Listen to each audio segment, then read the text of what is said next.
Hello there everybody, Steve here with you all with another video, and this is going to be another movie opening. This time it's going to be Wayne's World 2. I hope everybody enjoyed the first one that I did, which was Wayne's World, even though the opening was kind of short. Well, once again, I can't really play any more of the movie because of the fact that it's a copyright. So now we're going to move on to the second one.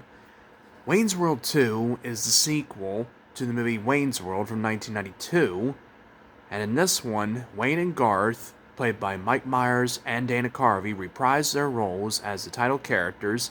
This time in this movie, they want to put on a show in Aurora, Illinois called Wayne Stock, which is a reference to Woodstock, by the way, in case anybody didn't know that. And they want to book bands like Aerosmith and a few others to play.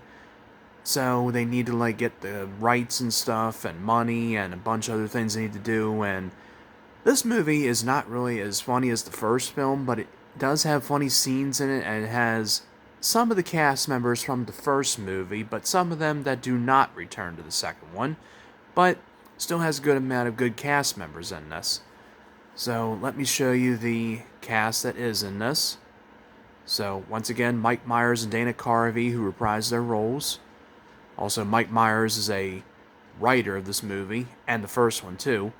We have Christopher Walken as Bobby Kahn, a guy who plays a music person that's trying to get Cassandra to make it big or something with their music career, start making records and all that stuff.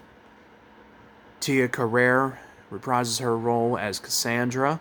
Kim Basinger plays Honey Hornet, a lady who Garth winds up falling in love with in this movie instead of the first one when Garth fell in love with a woman named Dream Woman, played by Donna Dixon. Then you have Ralph Brown as Del Preston, a guy in England when Wayne has a dream and he tells him to go to England and find a man named Del Preston who was like a roadie for the groups The Doors, the Rolling Stones, and many other groups and singers that he was, with, but he tells them at first that he doesn't do it anymore, but then he winds up joining them after he finds out Wayne and him had the same dream. Ed O'Neill, who has a very small role as the manager Glenn of Stan Mikita's Donuts. He just has a little small scene in the movie, but he's not seen as much in the first movie. Harry Shearer as Handsome Dan. If you don't know who Harry Shearer is, he was in the television show The Simpsons. Played Mr. Burns and a bunch of other characters. He has a little role in this movie. James Hong as Jeff Wong, the father of Cassandra in this movie. Chris Farley, who plays a different character in this movie. He played a security guard in the first one. He plays a guy named Milton, a friend of Wayne and Garth, and becomes a stage worker or something at the end of the movie for Aerosmith.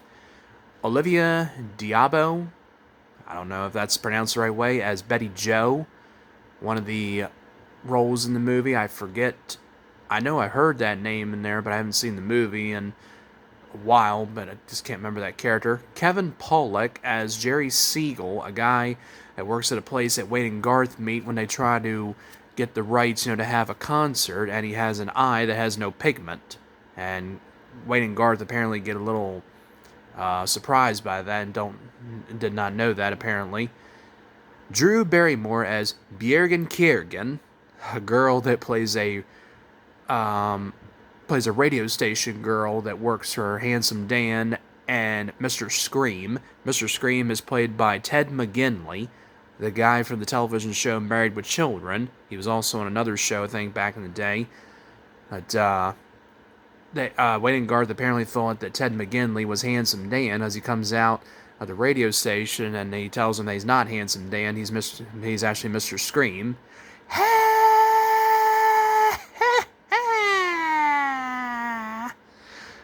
Yeah, I always got a kick out of that. Then we have Aerosmith that plays himself, Steven Tyler, Joe Perry, and I can't really remember the rest of them that are in it, but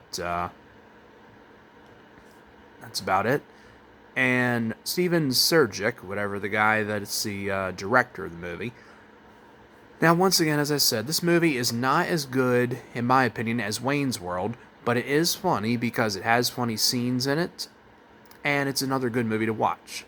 So here's the intro. Now, this one is a little bit different than the other one because the reason it's different, well, it is rated PG-13, but it has another rating. This is also recorded on the Flicks channel. With the movies coming up there, Fatal Attraction and Misery, 2 movies I've never really seen. Once again, it's rated PG-13 for mild violence, adult language, adult content, and brief nudity. Because there was no brief nudity in the first Wayne's World. Now in this one, when the stars go up on the mountain like that for Paramount, it makes that little noise, that... I can't even do the noise right, but that's the best I could do it. And then does the fanfare just like that, and there you go, and then the movie starts. Okay? That's basically, how it is, as I said, but, alright. So that's going to wrap it up here for that, but hope everybody enjoyed anyway. But like I said, it is a pretty funny movie as well, too. Not as good as the first one, but it's still fun to watch. Alright, thanks again for watching this, everybody. Like, comment, subscribe. Not a bad thing, a good thing. And you all take care. Thanks again for watching.